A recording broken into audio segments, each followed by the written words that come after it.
This is The Audience Connection, the podcast where we go into what content actually connects and into why it sticks. Sponsored by Casual, where behavioral science meets storytelling to build trust for your audiences. We're your hosts. I'm Ollie Atkinson. And I'm Lydia Chan. Welcome back to The Audience Connection, everyone. Today's guest is Raelene Metlitzky, Head of Content and Editorial. That's IAG. And that is Australia's largest insurer. And she is the force behind A Fire Inside.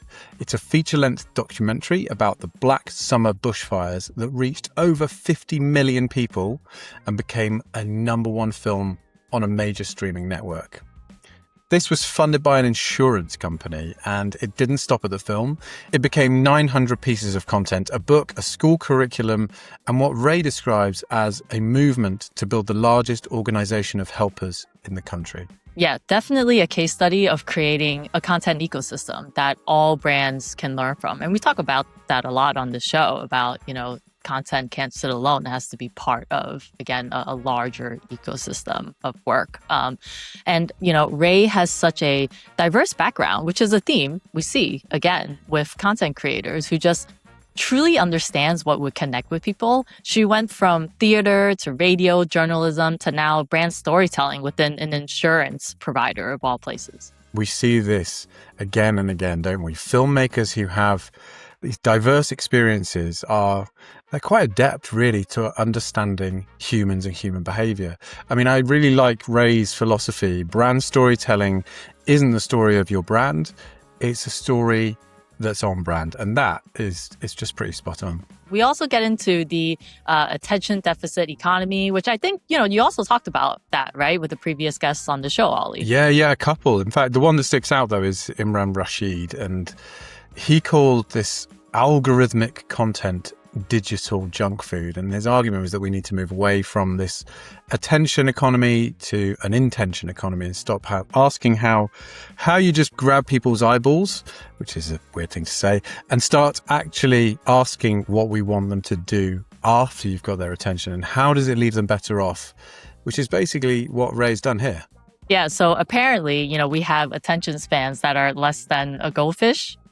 So we're just swimming around the world aimlessly, not paying attention. Her point is that brands aren't just competing with their industry rivals anymore. They're competing with every scroll, every notification, every algorithm that's already decided what we're going to see in the first place. What are we doing again?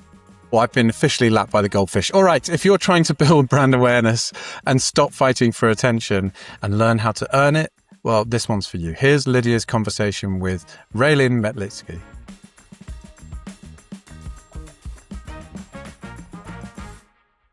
All right, welcome back to the show, everyone.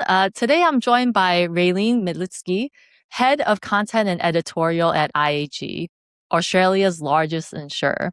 Ray's career spans theater, radio, and hardcore journalism in both UK and Australia before she moved into, telling stories in the insurance space.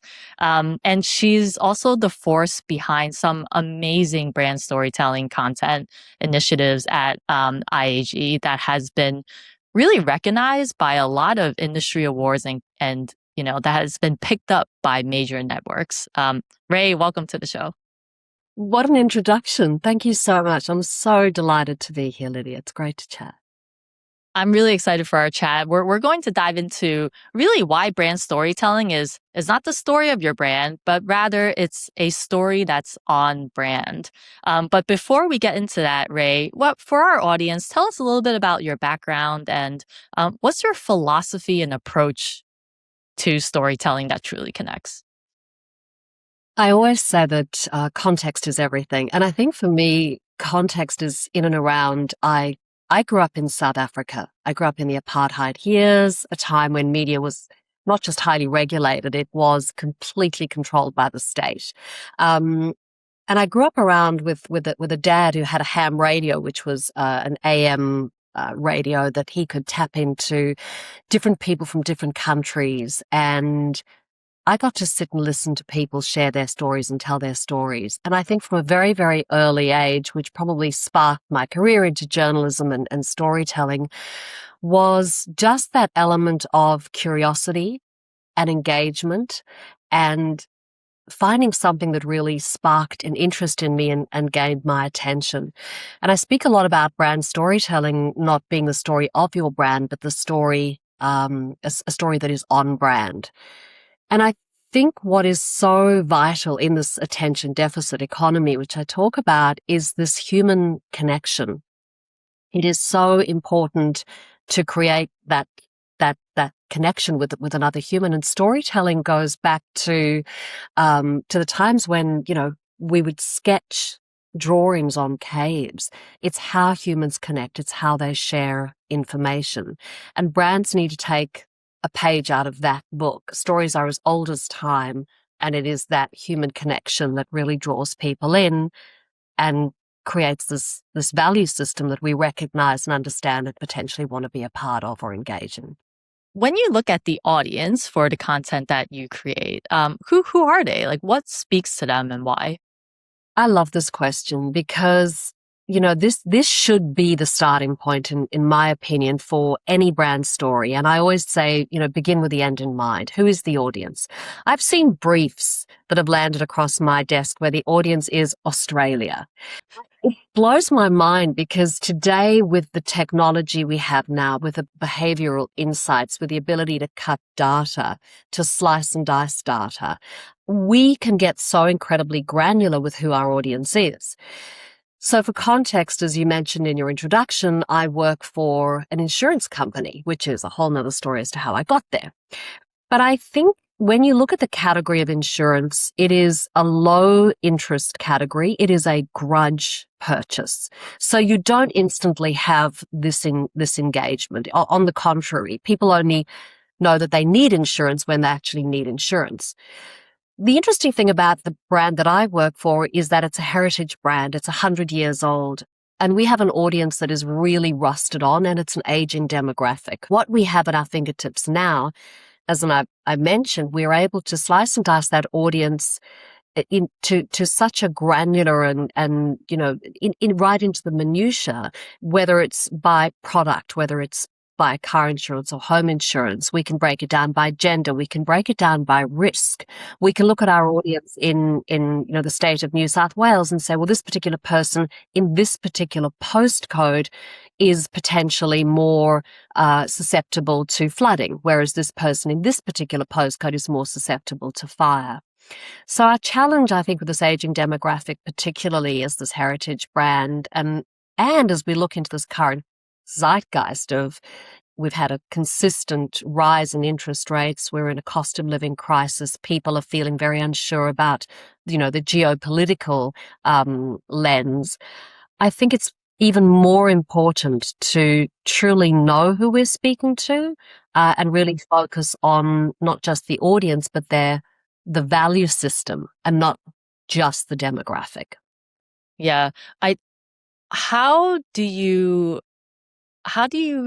create content for then such a wide segment of audiences, right? Because at the end of the day, it's always a budget discussion. It's always a resource discussion, right? But we know, from the insights, from just, again, what truly connects is what connects with me is when I feel like it was made for me, right? So, but that could be hundreds of pieces of content. So how do you prioritize or make the case for being able to create content that's very specific to a specific risk group or, again, behavioral group, psychographic profile?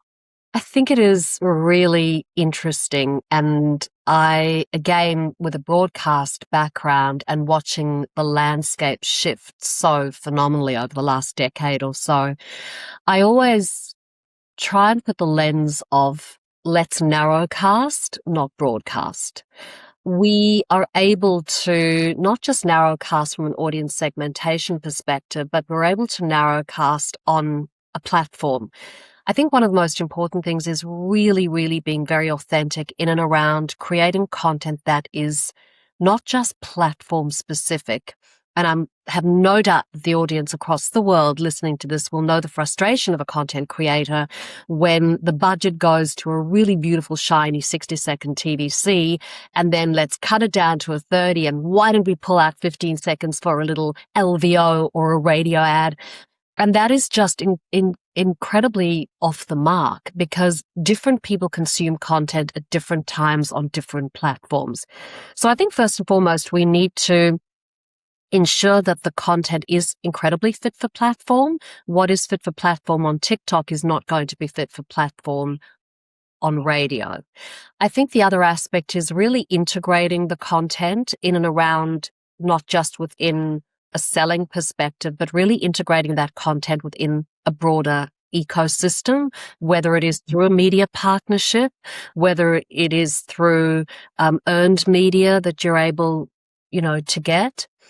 And I think if you have a really great insight, or multiple insights, it's around really building out this content ecosystem, which I've mentioned.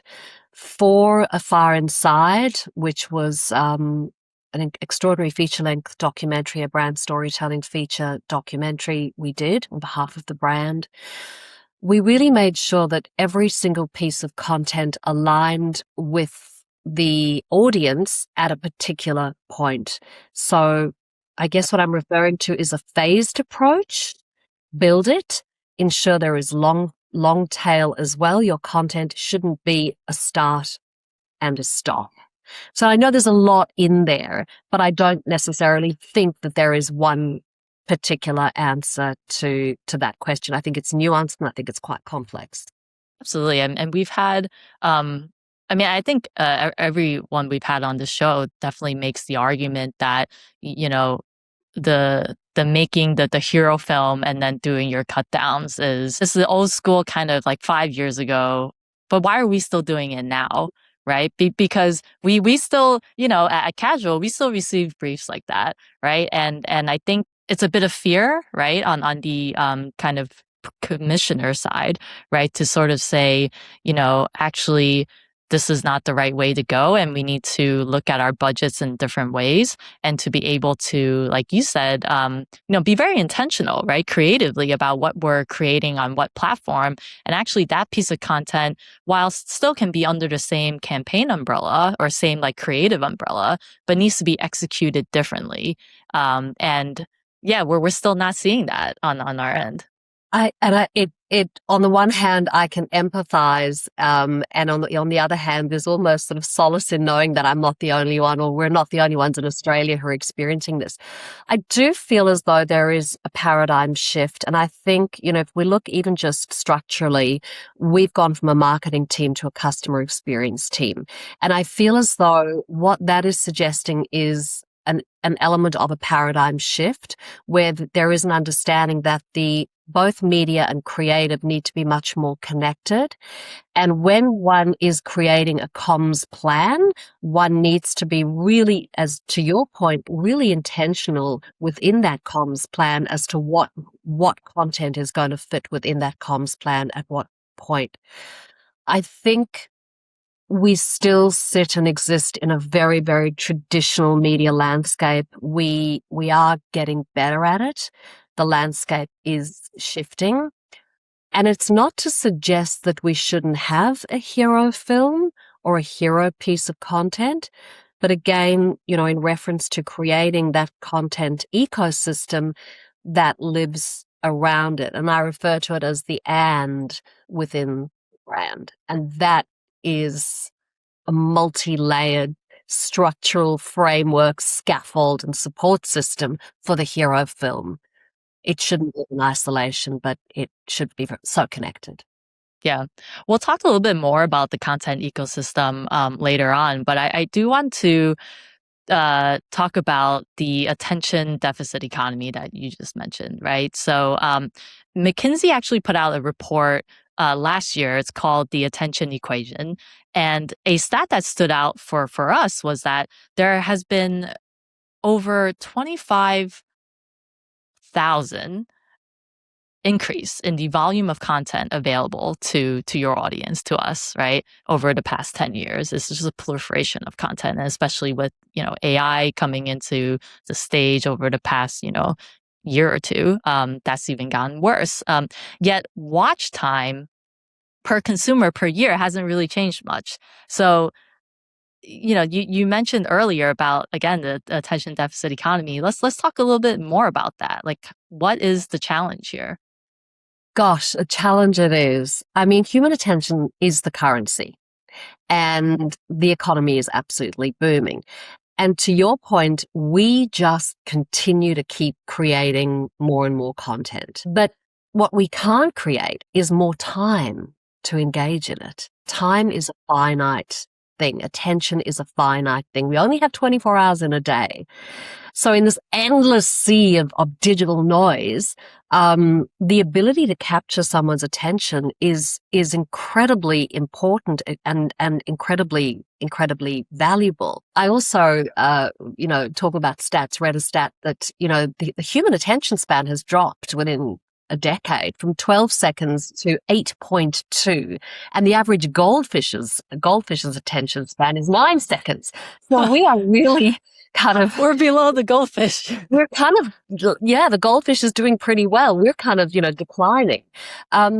So, and I think over my career, I've watched this landscape shift from, as I mentioned, state-controlled radio, to being able to hold an audience during breakfast television. And every one of those jobs has the same problem wearing a different costume. How do you earn someone's attention where they're being pulled in so many directions? Brands are also not just competing with industry rivals anymore. They're competing with every scroll, with every notification, with every algorithm deciding, which is already decided about us and for us as to what we're going to see. And brands are competing for trust and for loyalty and for influence. And I think that's where brand storytelling comes into it. It is about creating that human connection and not chasing those fleeting moments or the vanity metrics. So I feel as though brands are competing for the attention to be liked and to be loved. But the goal, in my opinion, isn't to maximize time spent on your content. It's to maximize the value that your audience is going to get from your content. So for me, it's the quality, it's the value over volume that will build long-term loyalty and connection. Yeah. How do you measure that? Like, how do you know you're maximizing value? Well, this is the billion-dollar question. Yeah. And I think this continues. It's a discussion that they have at brand storytelling events the world over.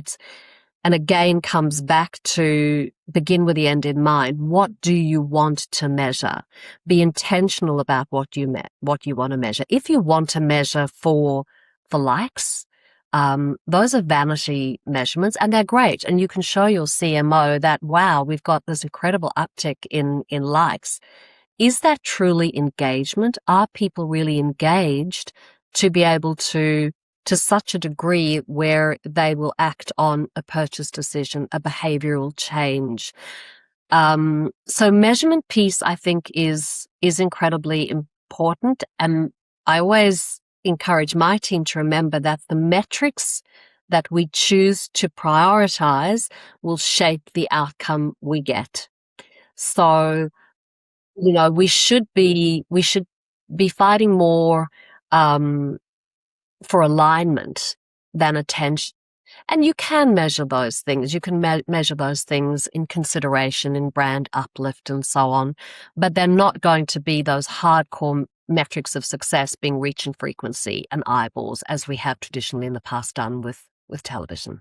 That's really interesting. Like we tried to actually do a survey last year, and it sort of went pear-shaped, but we wanted to connect actually creative storytelling to alignment within organizations. We didn't get enough responses for any data to come out of it, but I think it's really interesting hearing you say that, right? It's like the measurement actually should be alignment. And we were sort of on the same page with that, or going down that route of like, how do we create stories that then create better alignment between, employees and their employers, right? Between the brand and their audience. And just those last 2 points you've made are very clear metrics and go back to, the notion of choosing to prioritize what we measure and therefore working backwards. That's what we want to measure. So what content are we going to put out? I think it's a really interesting and ongoing discussion. And I think it's almost worthwhile inserting the notion of advocacy in this piece, because I certainly noticed that at brand storytelling.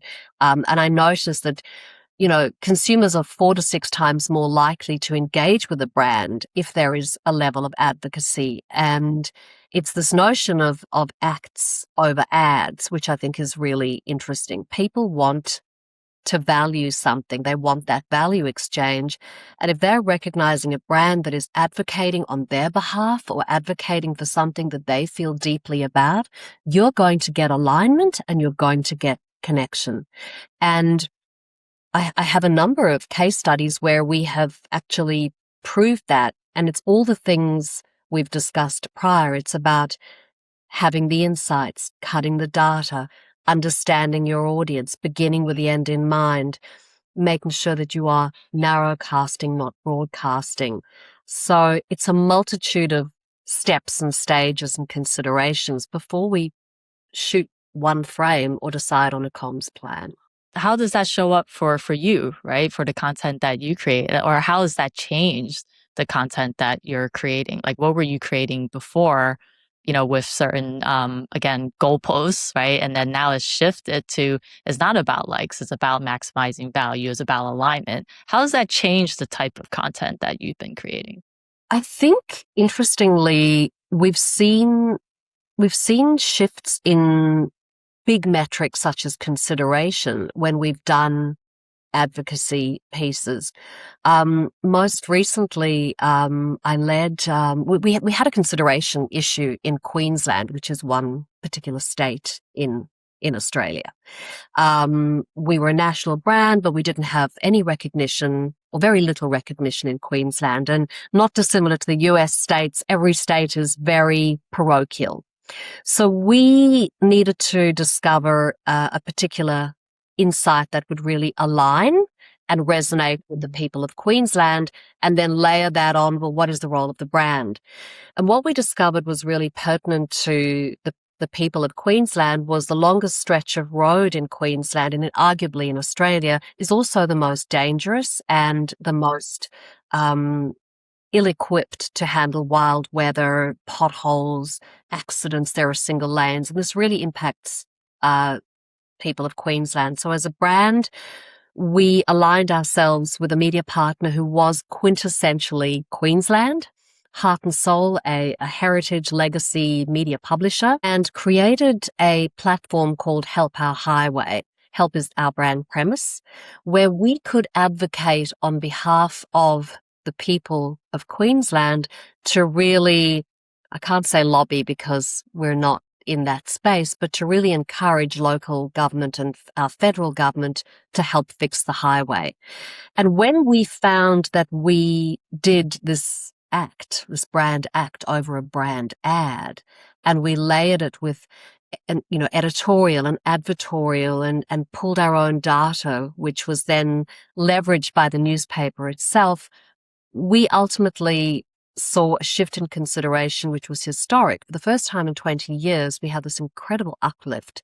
So I think as a business, we now have a number of case studies such as that, which showcase when there is brand storytelling and connected communication that aligns with the consumer, you can shift hearts and minds. You can not just move people, but you can move the needle. I really like that, right? Because, you're showing up, and you mentioned the word trust, a few minutes ago, and trust is built over small acts, right? It's built over being there, showing up, right? It's not built through, could have, like you said, easily did a brand camp, like a ad, right? Or it could have been a donation, right? One big sort of act. So I think when you're looking at a heritage brand, when you're looking at, how do we continue to build trust with a skeptical, maybe consumer, you have to show up in those ways. And we know categorically the trust is eroding. We know this. We know that Yes. media outlets are struggling with trust issues. But what I love about that notion is that trust can and should be a strategic growth lever. And we've got to work harder as brands to elicit that trust. But we also have to be authentic, because now that within this AI world, which leaves us so confused as to what is real and what is not real, we have to work even harder to earn the trust and earn the attention and earn the loyalty of consumers. And that is no mean feat. But as a heritage brand, we have over 100 years of trust, and that is what we need to build on. And in the current climate, the current zeitgeist, and the cost of living crunch, leveraging that trust that we have your back, that we've done it before and we'll do it again, is an incredibly powerful lever to continue to pull and build upon. We're a premium brand. We're a grudge purchase, but we're a premium brand. So we can't be pulling, huge offers and huge sales. So as a brand that is more expensive, our role when it comes to trust is ensuring that you have to trust that we will deliver on that premium brand when things go bad. You mentioned the fire inside, so I wanted to shift a little bit to talking about that feature documentary specifically. So just to tee it up a little bit for our audience, this documentary grew out of the horrific fires, bushfires in 2019 to 2020 in Australia, and it's quite rare, right, that an insurance company would fund a feature-length documentary. And the campaign reached over 50 million people, right, and generated hundreds of news stories, even becoming a #1 documentary on a major streaming network, right? And there was also a curriculum mapped, educational materials that helped thousands of students to date. So it sort of goes back to that content ecosystem that you were talking about, right? So how do we create, where do we start, right, when we're looking at a project like A Fire Inside and the sort of plethora of content that has come out of it? Great question. I think the starting point is bravery. And I also think the starting point is always going to be context. We'd come off the back of 3 years of horrendous drought. What we experienced, which was ultimately became known as the Black Summer bushfires, was possibly the most apocalyptic fires in the history of our country. Lives were lost, homes were damaged. And I think it's important from a contextual perspective that no sooner had the fires been extinguished, and they burned for 9 months, COVID hit and we went into the first of a series of lockdowns. So I think it was genuinely understanding. We felt as a brand that it was almost our duty to share these stories. We had a lot of our own people, our assessors, our major events team on the ground, spending weeks at a time within those communities and leaving their own homes and families for lengthy periods of times over Christmas and so on. I think from an ecosystem perspective, we knew that we had these incredible stories to share, and we knew that we had multiple platforms to share them on. Ultimately, the film was the hero piece, and it was very organic as we began to go into the field and speak to people and eke out these stories and then the stories that began sort of connecting.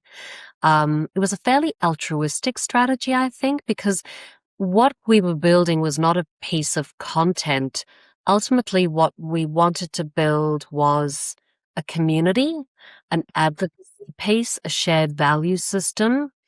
the call to action per se, it wasn't just this one-way piece of content. It was an opportunity for people to get involved, to recognize, feel proud of the help that was provided during those fires, but moreover to join a community. The aim of the film was to create the largest organization of helpers, because we know that climate is changing. We will be hit with more fires.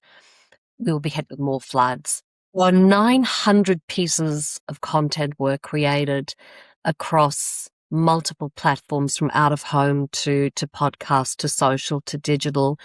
What we also did was we were very particular and intentional about the stories being narrowcast and being specific and bespoke to certain areas. So if there was a character in the film, in the documentary, that was from a particular place, we ensured that that person was then, their content was shared specifically with the network or the broadcaster or the narrowcast to that particular audience.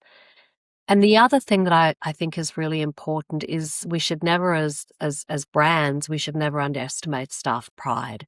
Staff pride is a very, very important metric for corporates, for brands. If you get your staff and employers to feel a sense of pride, and you're able to get into culture, I think that is the ultimate level of success. These are people that drive your company, right? And, if they feel, again, connected to who they're spending 8, sometimes 10, 12 hours a day with, right, or working for, I think that's really important. And showing up in that way of the advocacy and them being able to be proud, right, to work for this brand. Like, they'll talk about it, right? And this, it comes back to what you were talking about the long tail and creating community. Like, how do we create content that extends beyond the content, right? How do we create content that garners conversation, that, again, people can, for their association to the brand, can wear the brand with pride? Absolutely. And again, I love that you've mentioned the edutainment piece, because that was really important. There were lessons to be learned. And our role as a brand was not to preach. Our role as a brand was, we felt responsibility to share the stories, because we deal a lot in risk. And we know that all of our data from our climatologists and hydrologists and meteorologists and scientists, we know that this will happen again. So the role was not shock and horror and fear mongering. It was around ultimately building resilience. How do we as a nation and as a country, how do we build resilience? And the way to build resilience is really to connect people.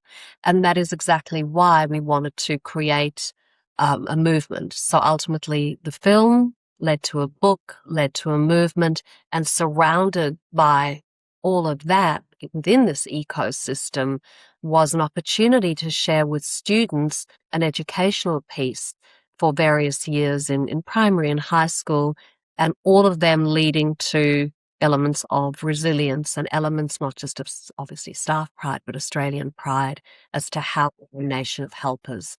We have the largest volunteer firefighting service in the world.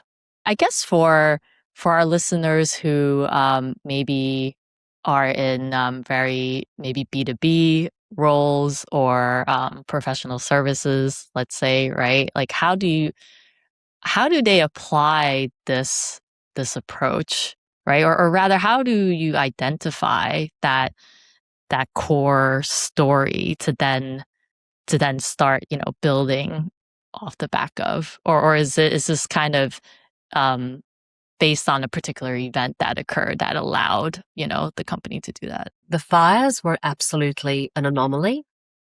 Well, it's a really interesting question from a B2B, because the way that I'd respond is that irrespective of B2C or B2B, you're still human to human. And so you still want to ensure that you are making that human connection, the right story on the right platform at the right time, the right context. So I think the same rules apply. That said, we spoke a little earlier about the insight, and I feel as though so many times as creatives and content creatives, we rush. We have an idea before we actually really understand the why. And I think we need to start with the curiosity and the content, the context. Why am I telling this story, and why am I telling it now? And who am I telling this story to? And what do I want them to do with the story? So I think the same principles apply. I think from a B2B perspective, it's very much the language, the emotional connection, what you're asking your audience to do or build or bring or change or feel or act upon. So I think the same principles really apply. If we just put the lens as content creators and makers, that irrespective of what content we are creating, we are still creating content for humans. And you mentioned something that I want to double click on here is just like the importance of contextual justification, right? So, like, why are you telling me this story? And also, like, why are you telling me this story right now, right? And we've all experienced this where we're watching a certain show or even watching a sporting event, right? And you get hit with ads that are just so out of the blue, right? And you're like, you could have just done something a little bit different, and I would have memorized this. So, yeah, let's talk a little bit about that. As the landscape began to shift 100 years ago in my career, I began working in the area of what we called integration. And what I loved about this notion, and it still holds firm today, is brands shouldn't interrupt the show. They should become the show.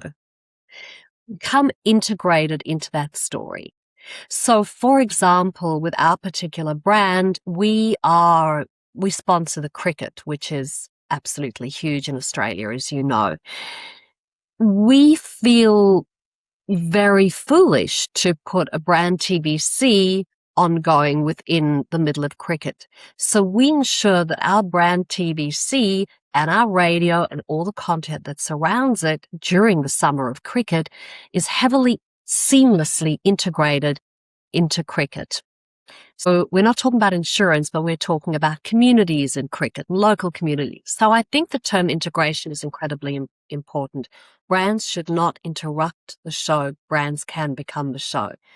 It's not that difficult. I think context is everything. With elements that are anomalies like a fire or something that is big and is happening, we need to respond faster, and we need to respond with agility to be able to pivot and scale so that we can respond to something that is in culture, so we can get into culture and have a voice within, or an opinion within, a cultural moment. So the idea of a heavily regulated corporate, systemized, process-driven brand is really going to struggle in the here and now if they don't find ways to become more agile and more nimble and more immediate. Yeah, I completely agree with that. It's about giving your teams autonomy to respond, and also the freedom to be proactive about it as well, right? Without, like you just mentioned, going through so many layers that by the time the idea reaches sign off, the moment is gone. And you can't get it back. And this is one of the, certainly frustrations, I think, with many sort of content creators. This is not a TVC. This is about being responsive and being immediate. And I think it comes back to my days of journalism. And there are frustrations working for a really big, highly regulated corporate, because we do have an opinion. We do have subject matter expertise. And if we do respond fast to a situation, we have more impact and more ability even to leverage another area of the ecosystem, which is earned media and PR. And that cannot be underestimated, because if your brand has a voice, within the cultural context of news and you are responding to something rapidly, with a point of view, in our case, with a way that we're helping, you'd be foolish not to, because you're missing an opportunity to leverage the news media, to leverage broadcast, to leverage a whole nother area of mainstream media and audience. Funny enough, I was at a corporate comms conference earlier in the year, and there was the last talk was about, should comms and marketing become one department? This is so interesting to me. One of the first things I did when I joined, and bear in mind, I joined an insurance company. I didn't even know if I had insurance. For me, it was just about storytelling. But one of the first things that I did was I really built a relationship with our corp comms team. When I joined, and they'll hate me for saying this, it's a long time ago, but they were almost a gatekeeper. They felt obstructive, and they felt sort of like a blocker. And I did my level best to build that relationship and find ways around how we could navigate. And insurance is highly regulated, and I mean, risk is one of our top KPIs. I think there is an argument for corp comms and content becoming more aligned and joined and immersed. But I also think corp comms has a different role depending on what brand you're working for. And they do need to really be very much across risk and reputation. But I don't believe they should join.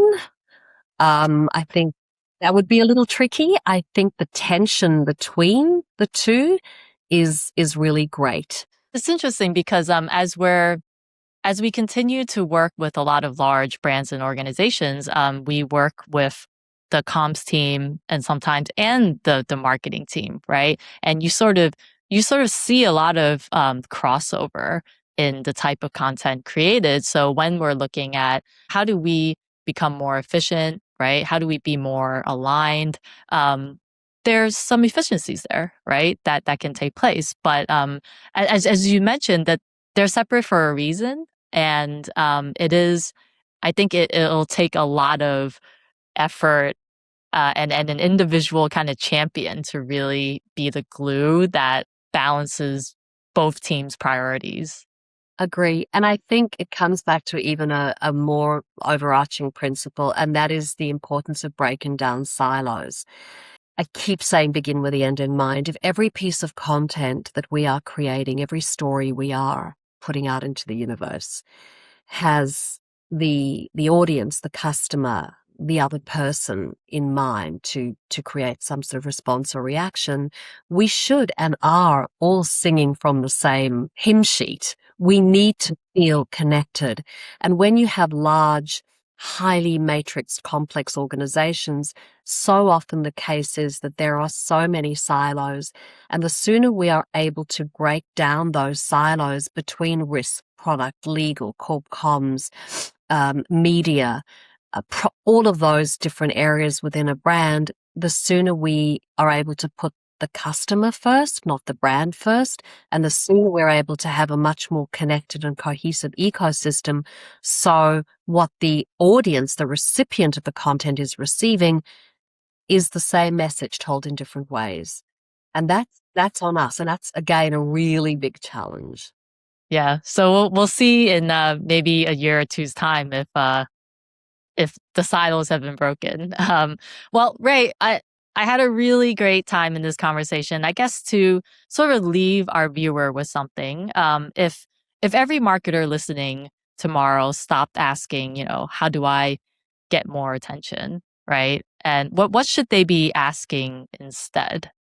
If I could answer that and bottle it and know the answer. But I think in the era of such fleeting attention, I think the business that the brand that build loyal communities have the real competitive edge, because nothing affirms who we are more than connecting through story, and connection is what leads to loyalty.